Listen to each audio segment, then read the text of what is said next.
Hello guys, welcome back on civil service point YouTube channel. So guys, अभी winter sessions cancel किया जा चुका है।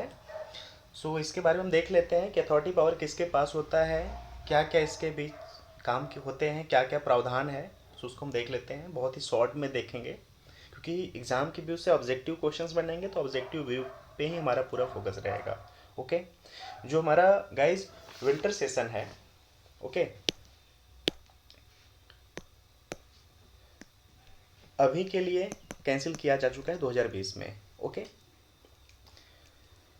भारत में कितने सत्र होते हैं इसको देख लेते हैं। हमारा बजट सत्र होता है, मानसून सत्र होता है और विंटर सत्र होता है। जो बजट सत्र है वो फेब टू मई होता है, जो कि सबसे लंबा है। मानसून सत्र जुलाई से अगस्त सितंबर के बीच में रखा जाता है और विंटर जो सेशंस होता है ये नवंबर से दिसंबर में रखा जाता है। ठीक है गाइस, इतना तो हो गया। अब थोड़ा सा इसके बैक में देख लेते हैं कि जो हमारा भारतीय व्यवस्था है वो संसदीय व्यवस्था है। क्लियर। और इसको इंग्लैंड से अपनाया गया है। भारत में जो संसदीय व्यवस्था है उसको इंग्लैंड से लिया गया है। ठीक है, जो हमारे संसद सत्र होते हैं, जो पार्लियामेंट्री सेशंस होते हैं, वो संसद सदस्यों द्वारा जनता के मुद्दों पर बहस करने, नए प्रस्ताव पर अपना मतदान करके अधिनियम का रूप दिया जाता है। ठीक है, पुराने अधिनियम में संशोधन किया जाता है जिसपे कि जो कि राष्ट्रपति के पास भेजकर उसको फिर एक्ट में परिवर्तित कराया जाता है। क्लियर। सामान्यतः एक वित्त वर्ष में, ठीक है, सामान्य 3 सत्र होते हैं जो कि मैंने देख लिया: बजट सत्र, मानसून सत्र और विंटर सत्र। ठीक है, प्रत्येक सत्र के बीच में 6 माह से अधिक की अवधि नहीं होनी चाहिए। गाइज यहाँ पर बहुत इंपॉर्टेंट है, थोड़ा सा माइंड करना, बस समझ में आ जाएगा कि हमारे संविधान में ये कहा गया है कि प्रत्येक सत्र के बीच में 6 महीने से ज़्यादा गैपिंग नहीं होना चाहिए। यानी क्या हुआ कि 12 महीने का एक वर्ष होता है और यहाँ पे कहा गया है कि प्रत्येक सत्र के बीच में 6 महीने से ज़्यादा गैपिंग नहीं होनी चाहिए, यानी 2 सत्र की बात कही गई है।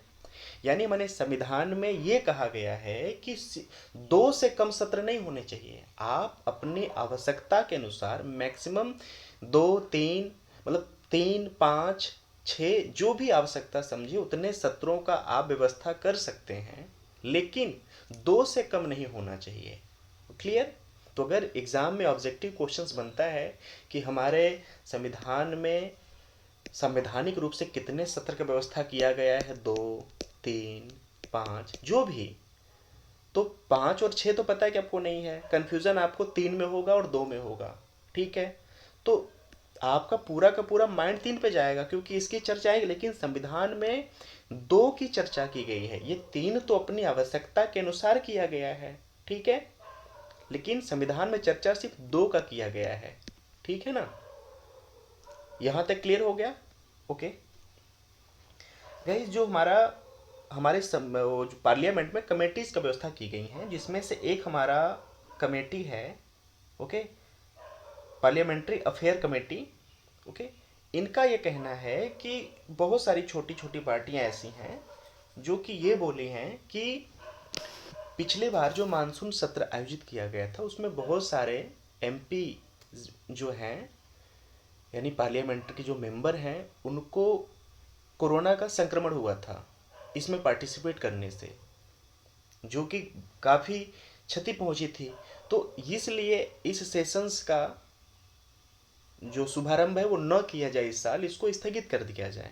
ठीक है, जिसका हवाला दे करके इसको कैंसिल किया गया है। ठीक है, सो गाइस, जो हमारे सेशंस होते हैं उसको शुभारंभ करने का जो अथॉरिटी पावर है वो है हमारे प्रेसिडेंट के पास। क्लियर। लेकिन यहाँ से भी गाइस क्वेश्चन बनने के चांस हैं कि इनके पास अथॉरिटी पावर है लेकिन एकाग्र पावर नहीं है, ये मुहर के बेस पे काम करते हैं। ठीक है, जो मेन पावर है वो है सेंट्रल गवर्नमेंट के पास। ठीक है, अथॉरिटी पावर इनके पास है लेकिन मुहर के फॉर्म में है। जो मेन डिसीजन लेते हैं, अब वो तो क्वेश्चंस के बनने पे डिपेंड करता है क्वेश्चन किस हिसाब से बनता है। अगर सिर्फ प्रेसिडेंट का उसमें नाम है, बाकी इर्द गिर्द चीज़ों का नाम लेके तो प्रेसिडेंट सही है, लेकिन अगर क्वेश्चंस घुमा के लिखा पड़ा है तो आपको भी पता है कि जो प्रेसिडेंट होते हैं वो मंत्रिमंडल के सलाह पे काम करते हैं, ठीक है। और मंत्रिमंडल जो होता है वो प्रधानमंत्री के द्वारा जो प्रतिनिधित्व की गई होती हैं उसके द्वारा वो काम करते हैं। क्लियर? सो गाइज, हमारी जो कैबिनेट कमेटी है उसमें एक है पार्लियामेंट्री अफेयर। ओके, फिलहाल इसमें 9 मिनिस्टर अभी हैं, जिसमें से हमारा होम मिनिस्ट्री है, फॉरेन मिनिस्ट्री है, डिफेंस मिनिस्ट्री है, लॉ मिनिस्ट्री है, ठीक है। सो ऐसे मिनिस्ट्री इसमें मेंबर हैं। तो जो पार्लियामेंट्री अफेयर कमेटी है, ओके, जो कि पार्लियामेंट्री सेशन जो होते हैं उसको डिसाइड करती है, उसके डेट को डिसाइड करती है। क्लियर?